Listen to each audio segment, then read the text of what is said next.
Coming up tonight on Sports Extra, the Braves are very close to getting two of their best players back, and we can't wait for that. The team also finally over 500 this season. Plus, everybody, of course, has an opinion about the Falcons schedule, so you bet we're going to add ours. And this season has been so incredible so far on the PGA Tour. The Tour Championship Executive Director stopping by the studio to break it all down for us. Amazing. When you play baseball, best feeling ever, when you come back with 2 injuries like this. I'm so excited, man. I can't explain that. No, I feel good about where I'm at. I mean, I need to pitch. I'd pitch every day if I could. I have thrown in one big league game in over a year now. It's been a really fantastic start to the season, really since the beginning of the year. Kind of hit the ground running, and you look at all the tournament finishes, exciting finishes, heartfelt. When Ronald Acuna Jr. smiles like that, you know good things are on the way for the Braves. Good things are on the way for us, too, here on Sports Extra. We got plenty to talk about. It starts right now.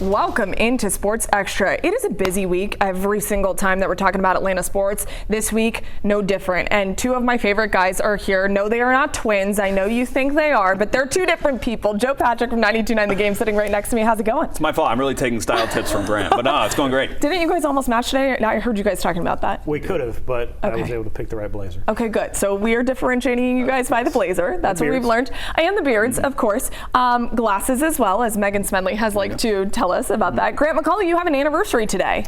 I do. 11 years ago today, I appeared on 11 Alive for the very first time. That is insane. I'm happy to be here in studio to celebrate it with you. 11 on 11 Alive. There you go. You planned that accordingly. Wow. I didn't even think about that. Unbelievable. Okay, great. I love that that is happening. I also love the fact that the Braves are starting to look a little bit better, you guys. At some point in the year, we were like, they were flirting with 500. They can't get to 500. They did it. Now they're over it thanks to a series in Boston. They take 2 of 3 from the Red Sox. Look pretty good, except for Saturday. Obviously didn't go their way, Joe. But what did you like about the way that the Braves played the Red Sox to finally get over that hump? Yeah, I think what we saw against the Red Sox is more of what we've seen from the better part of the last month or so, which is this Braves team just becoming a little bit more consistent, getting better starting pitching. In the month, they lead Major League Baseball with 11 quality starts out of the 16 so far, and they're just getting a little bit more offensive production that they've really needed. If you look at the splits, when they score 3 runs or less, they're 2-17. But when they score 4 more runs, they actually are pretty decent. And so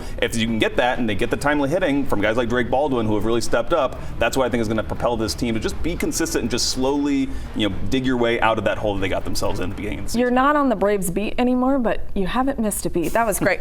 You were digging into all the storylines. We need to talk about Drake Baldwin being one of the bigger ones, but I want to continue on this Boston train, if you will, Grant, because this is a rivalry weekend across Major League Baseball. We see the Subway Series on Sunday Night Baseball and the Crosstown Classic, and then you have the Braves and the Red Sox playing. Why would this be a rivalry in your opinion? I mean, well, for fans of the Truman administration, you might really have a fun time here because, of course, they were the Boston Braves until 1952. And I have actually read some archival stuff that was in the local papers at that time that was wondering, did the wrong team leave Boston and move to Milwaukee? We'll never know. The Red Sox seem to be doing fine there, though, but I don't know that there's much rivalry in this. And interleague play is so, I think, ingrained in the game at this point, even if you didn't grow up with it. It's just kind of part of the game at this point. I don't know that there needs to be a rivalry here at this point. I don't know that I need to talk about it. No, I loved it. I was listening very closely because you're my historian when it comes to baseball. But still, it was a fun series regardless. Yes. And a good test for the Braves to see where they're at, or at least where we think they are going.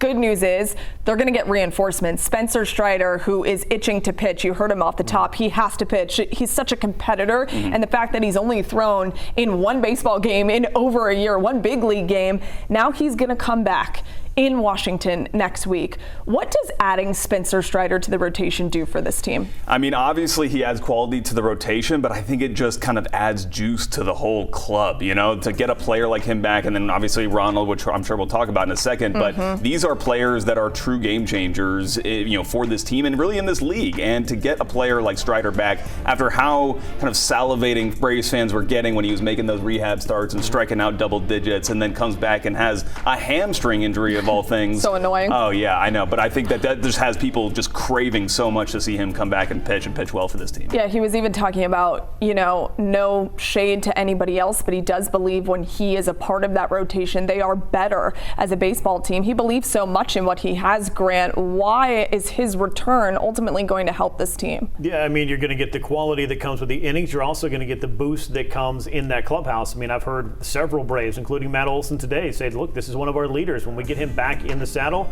we're going to feel better about where we are. And you can look at the numbers. Those speak for themselves. But this is one of the true great competitors, not just in Atlanta, but across Major League Baseball. The stuff is electric, and obviously this is a rotation that can use the boost. Even though the pitching staff has been the strength of this club for the better part of a month, you can never have too much pitching. You may have heard that somewhere before. It may go all the way back to the 90s. Yeah, and also for this club that has struggled with pitching in the postseason, you can never have too much at any given time. But he even mentioned he thinks this is a team that's going to go to the postseason. You mentioned Ronald Acuna Jr. This guy has buried the hatchet with manager Brian Snitker. The drama is over, and he's going to return. Now we've seen him in Gwinnett a couple of times. He's looked fantastic. Grant, I'll stay with you on this one because getting a Ronald Acuna Jr. back obviously is phenomenal for your lineup, but what else can it do for just the ethos of that clubhouse? Yeah, it's the injection of energy that you get from one of the best players in the game, a five-tool player who I believe will still be a five-tool player. He may not have to steal 73 bases to prove that again, but this is a guy who affects the game in so many ways. The top of the order, he sets the tone. That means that Austin Riley, Matt Olson, Marcell Ozuna, all the way on down, get more opportunities to be the impact players that they are. So that excitement, that fire, that energy, this is a club that has fought to get to 500. Now maybe they'll finally start to feel like themselves at full strength. When you look at the social media videos from the Stripers, anytime Acuna is involved, that place goes bananas for good reason. I mean, he's one of the most exciting baseball players that Major League Baseball has, Joe. Just getting him back, how exciting is that going to be for Braves fans? I mean, like, the thing that I think a lot of Braves fans love about Ronald Acuna Jr. is the joy that he has when he plays the game, and that makes you feel like it makes you recall back to your own times that you had playing sports as a kid, and that's what some of the best athletes do for sports fans. And I think that it also can bring something, to Grant's point, to the clubhouse. And they are kind of out of the true doldrums when they were really struggling at the beginning of the season. But I think to have players like Ronald in that clubhouse when you do have things that aren't going well, just always brings a sense of levity to the situation that you really need throughout a really long, grueling baseball season. I know there's some people that don't love the way that he plays, but I, for one, love the way that he plays and how eccentric he is. Let's talk about Drake Baldwin. This guy knows a thing or two about Drake Baldwin. You mentioned him off the top. He has just been so good lately, hitting .611 recently in his last 7 games. He's got 3 home runs. He has 8 RBI for the month of May. This is kind of a coming out party for Drake in a way. Do you think Sean Murphy should be nervous considering this guy's lighting it up right now? I mean, I don't think so. I think that there's plenty of room for both of these guys to coexist in this baseball team. The catching position in modern baseball is kind of, it's changed, and now you really do need to kind of be consistent for you. And if, one of them becomes undeniable, you have to get him into the lineup. I'm sure that Brian Snitker can find ways to do that. And it's like, I consider this a champagne problem. When you've got too many players in one position, it's never a bad thing, truly. So for a player like Drake, especially after the beginning of the season when he was hitting the ball so hard and getting so unlucky, it's so great to see him finally getting rewarded for it. He started the season 1 for 18, but he was smoking the ball. He was denied a couple of home runs and opportunities for extra base hits, but since then, since that first week, he's batting nearly .450. We're talking about a calendar month. Wow. I don't care how long you've been playing in the big leagues. It's impressive. For a rookie to be doing it, it's even more impressive. And I think he's showing an approach and overall ability that you're going to find at bats for him. Sean Murphy doesn't have to be nervous, but maybe ride the hot hand for a while. So Drake is starting to be the name that's floated around there for Rookie of the Year. What do you think about that, Grant? I think he's making a very profound case here early. It will, I think, depend a lot on playing time and what happens over the next 115 or so games. But if you're looking for the leader in the clubhouse at this moment, I think Drake Baldwin and that nice, shiny 360 batting average he's sitting on at this point, pretty good lines on that resume. Easy guy to pull for too. He's so awesome. He's such a great personality, a light in that clubhouse for sure. Chris Sale, that is someone that you think about the Red Sox and Chris Sale synonymously. Well, he's in a Braves uniform now, but he returned to Fenway for the first time since he left. It's the club that got him a World Series ring. I'm sure it was incredibly emotional for Chris Sale, and good for him. He dealt 7 strong innings from him in his return to Fenway. What is it like watching a guy going back to that situation? Yeah, I mean, this is where kind of your heroes are made in these venues, and in such an iconic venue as Fenway Park. Yeah, I mean, it must have been really special for him to step back in there where he has been at the top of his game before. And to your point, Maria, to go out there and really put in a strong performance in front of those fans, I'm sure that's something that these guys always want to do when they go back to these places. Yeah, most definitely. And when you look at what Chris Sale did to start his career in Boston, that is the stuff that memories and legends are made of. The last 4 years, he'd like to have those over again. He even said when he got traded over, it's not the way I wanted this to end. I was prepared to go into this final year in Boston and get back and get healthy. Got traded to Atlanta, plans changed, Cy Young happened, but getting back there, I saw the moment that he shared with his kids right afterwards. You could tell a little extra juice pitching in Fenway, hit 98 on the gun a couple of times, so he was pumped up. Yeah, and he never wanted to leave Boston, to your point. That was a place where he wanted to be there for the rest of his career, and things happened, but now he's doing pretty good things for the Braves, of course. Let's talk about Pete Rose. This should be pretty fun. He is now eligible for the Hall of Fame, according to baseball's commissioner, Rob Manfred. He announced that on Tuesday, that the ban for Pete Rose has been lifted. Joe, thoughts on that? I don't love how quickly they just basically kind of reintroduce him to baseball after his passing, honestly. I feel like it's kind of a cowardly way to go about it. I feel like if you wanted to reintroduce him to baseball, there was an opportunity to do that, and it feels like it's almost a way to kind of punish him in a way, but then to kind of have it both ways, like you're on the fence. Overall, for that reason, I don't like it. I wish they would have either made a decision before this or after this, but I don't like the way that they've done this. I mean, we're looking at video right now of Pete Rose signing his autobiography where he finally admitted that he bet on baseball. He wouldn't even admit it until he found a way to cash in on it and lied about it for decades. He also had a number of other off-field issues that made his legacy more and more complicated. The player, an undeniable Hall of Famer. The person, anything but. The decision is now in the hands of the Veterans Committee, and we'll see. I mean, I have a theory that maybe Shoeless Joe Jackson, who was also reinstated, gets into the Baseball Hall of Fame before Pete Rose, but I could be wrong. A very divisive subject for sure. A lot of people with a lot of swirling opinions on this issue. We will see if Pete Rose ultimately does get into the Hall of Fame. We're going to switch some gears to some Falcons, who they learned their schedule. We always knew the opponents, but we understood, Joe, how the schedule shook out. Your initial thought when you saw the schedule, for me, it was, whoa, this is tough. Yeah, I know your thoughts on it. And it is tough. I mean, you're totally right. It is a difficult schedule. They did no favors to the Falcons, first of all, by virtue of them not getting that bye week after the international game, which has basically always been the case if the team wanted it prior to this. Now, from what I hear, it's more of a request situation, and that was not fulfilled for the Falcons this year. Not only was that not fulfilled to get it in a nice Week 11 spot, but to get it in Week 5, like I know you've been annoyed about, it is tough. It is a tough schedule, but the Falcons are in a position where they can't be complaining about the schedule. They got to go out there and take care of it. 5 primetime games. They have an opportunity to show the world why they are deserving of that, of course. First time around for the whole year. Mike Penix Jr., he's going to be playing quarterback. For you, you're most interested in Washington Week 4, the Week 5 bye, Monday Night Football, the Bills, that stretch. Why? Yeah, I'm really interested in those particular 2 games. There's actually 2 games on the other side of that too. The Panthers at the beginning and then the 49ers after that Bills game. All 4 of these teams have mobile quarterbacks, but especially that Commanders and Bills game going against Jaden Daniels and Josh Allen. This Falcons defense has been reformed during this draft process to be more dynamic and to be able to corral and handle some of these running quarterbacks better.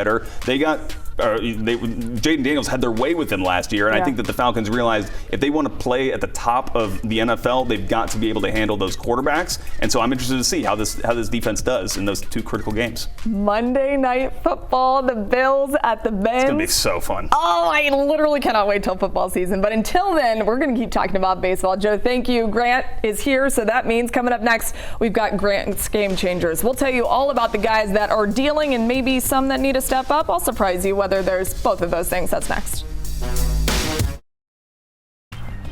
When you see this guy and you see this ballpark, you know what's happening. Grant's Game Changers. Welcome, my friend. Thank you kindly. Good to be back. It's going to be great because there are a couple of game changers that you really need to pay attention to. Starting with the guy that the Braves have been missing, but his return is imminent. Ronald Acuna Jr., a game changer. Why are we starting with him? Well, he's going to be starting things off for this Braves lineup, which they are hoping will be very much new and improved. Maybe it's a familiar face that's going to be that new and improved element of it, but it sets the table, it sets the tone, it puts the opposing pitcher on notice that, hey, this is a lineup you could have some problems with. He's a dynamic player who has the ability to change a game unlike very few other players across the sport of baseball. So I'm expecting big things from Ronald Acuna Jr. Maybe we temper our expectations somewhat because he is coming off an injury. We've seen it before. Yeah. But he came back in 9 months and 16 days last time. Going to be about a full calendar year this time. And he told me that design, it should help him avoid the off days and the DHing. And when you see him smile the way that he does when he talks about baseball, you know he's coming back pretty soon. We're going to switch to another guy whose return is also going to happen very quickly. Spencer Strider will be back in the Braves rotation as soon as this week. He's going to be pitching in the National Series at Washington. Getting this guy back is huge. Why is he a game changer? Yeah, the expectation is Tuesday for Spencer Strider, who had that false start. He threw that one game on April the 16th against the Blue Jays. Looked pretty good, I thought, but that was just supposed to be the first step, then the hamstring. So this is, again, a case of getting one of the best players / pitchers in baseball and putting it back in a group to strengthen it, and I think that he will. You've got Chris Sale, a Cy Young Award winner. You've got Spencer Schwellenbach, who's definitely one of the high-stock young pitchers in the game. Sure. Now you can put that trio together with a Major League Baseball strikeout leader from 2023. And oh, by the way, one of the biggest and best competitors in any sport. So that, I think, can energize this club as well and give you the confidence in this pitching staff that they're putting all the pieces together after having to reach around and find a lot of parts and move them around the board. Cerebral, cool, calm, collected. He's all of the C adjectives when it comes to Spencer Strider. Next up, we have A.J. Smith-Shawver, a guy who has certainly turned a corner, and he is taking baseball by storm on the mound. Why is he your game changer? Yeah, 1.50 ERA in his last 5 starts. The Braves have won all 5 of them. No surprise. But his split-finger fastball is a dangerous weapon, and any pitcher in baseball will be happy to have that on his side. But he's pitching with confidence, and he is pitching with a plan. And those are things for a 22, 23-year-old is well ahead of his years. At this point, that was really the only question for him. Could he pitch more maturely, not just be a thrower, but be a pitcher? And he's answering that question with the affirmative. A football player turned into a baseball player. We like what he is doing in May for sure. Hopefully he can continue that. And then we're going to wrap up with a guy named Matt Olson, who perhaps should move to Boston. He looked really good in the Red Sox series. Why is he your game changer? Yeah, 7 for 12, 2 homers, 4 extra base hits. That kind of stuff will do it. Raise your season average 26 points. Yeah, I think Matt Olson was pretty happy with this, even if not every ball cleared the green monster for him. Most of them seemed to be struck well and find a spot where a defender was not standing. That's been a problem for him this year, but he's just continued with the process. And this is a guy we know can affect the game in a big way with home runs, with runs batted in. And the Braves are going to need that down the stretch to get themselves where they want to go, which is, no surprise, October. Yeah, and they certainly look like a club who is trending in the right direction. Matt, we're kidding. We don't want you to move to Boston. Just continue to do what you did up there in Boston. Joining me in studio is the Vice President and Executive Director of the Tour Championship, Alex Urban. Alex, good to see you as always. Thank you for having me. Happy to be here. Yeah, we're about 3 months out from the Tour Championship, and the PGA Tour right now, it's on fire. There's a lot of people paying attention to what's going on. How much does that pay dividends to what is the culmination of a PGA Tour season there at East Lake? Yeah, golf is having a moment right now. It's been a really fantastic start to the season, really since the beginning of the year. Kind of hit the ground running, and you look at all the tournament finishes, exciting finishes, heartfelt. I'm sure most people saw the Masters and the just display of emotion from Rory McIlroy. But then you had Justin Thomas winning in Hilton Head at the RBC Heritage, and Scotty Scheffler finally notched a win. So for us at the Tour Championship, we're the culminating event of the FedEx Cup playoffs at the end of the season. The beautiful thing is that all these guys, you're going to see them here at East Lake. Let's go back to something you mentioned, the Masters. We cover it very closely. Rory McIlroy breaking through for a Grand Slam, and it was, as you mentioned, incredibly emotional. How much do you anticipate fans are going to be there at East Lake at the end of the season just dying to see Rory? Well, and Rory has won our tournament a few times, so he plays very well at East Lake. Well, he plays very well everywhere. He's one of the best players of all time. I think it was so cool to see him break through at the Masters, a tournament that he had been close many, many times, and wins the career Grand Slam. I think you're going to see a lot of additional excitement around him. There's always excitement around Rory, as there are a lot of our big stars. But I think you're going to see that ratchet up a little bit. And I would be very surprised if he's not in the mix come August and come the FedEx Cup playoffs. You mentioned the restoration to East Lake.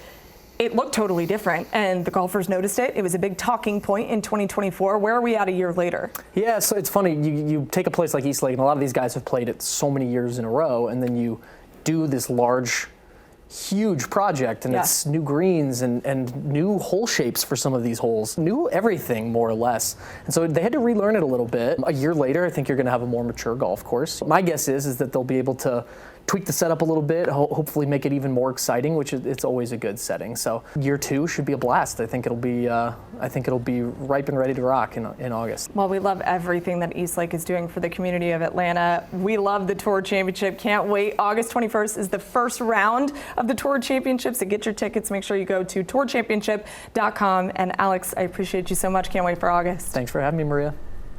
And just an absolute dominant performance from Scottie Scheffler in the final round of the PGA Championship on Sunday. Scheffler finishes 11 under with a 5-stroke lead to win the event for the, get this, first time ever. Doesn't feel like it, right? It's his 3rd major victory overall. We're going to wrap up with Maria's Minute right when we come back. Tonight's Maria's Minute is all about the Falcons' 2025 schedule. The Falcons, they're one of the most talked about teams in the NFL right now, despite having not gone to the playoffs since 2017. Regardless, they have 5 primetime games and an international game in Week 10. When you look at the schedule, it's pretty tough. And I'm not just basing that on their opponents. It's the way that it laid out logistically by the NFL. We aren't talking enough about the fact that the only time that these guys are going to play back-to-back home games is in Week 17 and 18. What? Sure, they technically have 2 home games in a row with the Commanders and then the Bills, but their bye week is in the middle of that. The schedule doesn't allow the Dirty Birds to get into any kind of rhythm at the Bins whatsoever. Their over-under is set at 7.5 wins this year. And look, I'll take the over, but I'll also need Mike Penix Jr. to do what I know he can do, which is show up under the biggest and brightest lights this season as the Falcons quarterback. Guys, thanks for joining us each and every Sunday. Have a wonderful week. We'll see you next weekend.